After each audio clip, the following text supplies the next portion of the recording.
guys, my name is Jacqueline and I might be talking a little bit low because I have Isabella here next to me, so if you hear some little baby noises, there is in fact a little baby here. But I just wanted to come on here and make this video because I think it might be super helpful for you if you're thinking about having a baby, if you have a friend that's going to be having a baby, or if you yourself are expecting right now. I think this might be super helpful for you because there's like the obvious things that everyone tells you about pregnancy, but there's like a bunch of things that really I feel like nobody really talks about that were like news to me. So this is my second time around, so I have pretty good idea because both of my pregnancies were super different. So this is, like I said, probably about like 12 things that nobody told me about pregnancy. So if that interests you, then definitely keep on watching, and also feel free to share this video with any of those people that you think that might apply to. The first thing that nobody told me about being pregnant was morning sickness is not limited to the morning. So morning sickness for me was all day sickness. It was, they call it morning sickness, and the first time, I would like wake up, run to the bathroom. That was the first thing I did, was throw up, and you don't have a ton in your stomach, so it's like dry heaving and different things like that. And throughout the day, I would pretty much like throw up everything. Now, I would have days where it was worse than others, but again, that was when you hear the term morning sickness, you think like, oh, by the afternoon it must be over.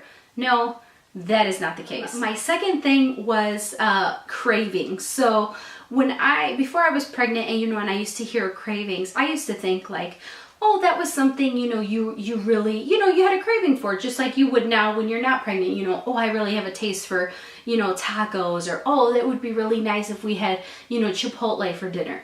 No, when you are pregnant and you are craving something, it is literally like you need it, you have to have it, you're gonna go postal if you don't, like that. It truly is a craving. I remember I really wanted Jimmy John's, and I had just read an article like out loud to my husband about like nitrates in lunch meat, like the week before.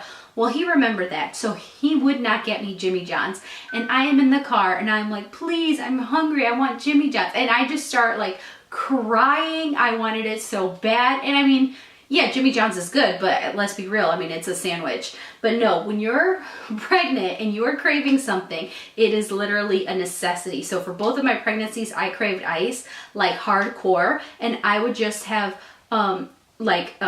big styrofoam cups in my whole top layer of the fridge because I needed it like all the time. My husband would know, like, don't even come home without 2 cups of ice in your hand. So that is definitely one thing I did not know. Cravings are just that. You need them, you crave them. Another thing, you actually produce a lot more saliva, a lot more blood, and a lot more pee when you're pregnant. So your body produces, it's like, I forget what it is, but it's like 25% more. So everybody kind of knows that you like, have to pee all the time, but also the saliva thing caught me off guard. Like in the beginning, it would gross me out so much. If you guys saw my pregnancy essentials video, like I was chewing gum constantly because I could not stand my own saliva. So not only were you more conscious of it, but there actually was more like saliva being produced. There's a lot more stuff pumping through your body. First trimester, you are so tired, and it's not a like normal tired, like you just didn't get any sleep, or you stayed up really late the night before. It is like an ungodly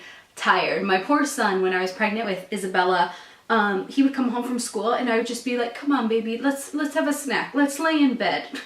And he would just have to keep taking naps with me because I literally like could not like function. I was so tired, so I was, with my big old belly, and I would just make him cuddle up with me because you needed that rest. Another thing is how much your skin and your hair changes. So with my son, I got acne for like the first time in my life, like teenage acne, like my cheeks, my forehead, everything. Now it only lasted the first trimester, but still my skin just like had a meltdown. And then I lost a bunch of hair with my son. This time around, I got very dry. My lips, no matter how much water I drank, my lips were dry, my skin was dry. You know, I had to keep putting on a lot of extra eye cream and different things like that. So I wasn't quite prepared for my skin to freak out both times, you know, like it did. Also, how out of breath you are.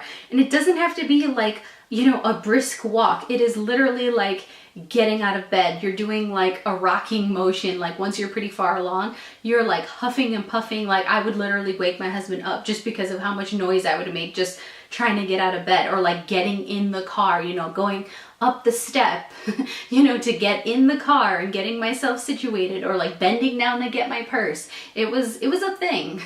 So I, you know, being so out of breath all the time. Another thing was dropping things. So apparently like your ligaments stretch when you're pregnant. So between your pregnancy brain and your dropping things, you were just like a hot mess all the time. So I would literally like just be holding a cup and just like drop it. Like for no apparent reason. It would just like slip out of my hand. And you know, it was like that with my son, and then it's like I recovered, and then it got the exact same way when I was pregnant with Isabella. Just, you know, just dropping things, just bumping into things, forgetting things constantly. You know, sometimes I would like be talking, and then I would just forget, and then I would just like, I don't know. I couldn't even know where to pick up the conversation because it was just like completely gone. In fact, I can tell such a difference even in my videos before I was pregnant till the videos I made while I was pregnant, and I feel like it's like night and day. Like I'm so much more articulate when I'm not pregnant and I'm able to come up with the words. But mommy brain is very real. Okay guys, well that's it. My camera keeps dying, so I'm gonna try to end the video here, so I'm sorry if it was a little abrupt. But yeah, those were the things that that really stuck out to me, that, you know, were a surprise that no one told me. So, you know, I hope that that helps you as to what to expect. So if you like this video, please give it a thumbs up, and definitely, like I said, share it with any expectant mommies, and I will see you in my next one. Bye.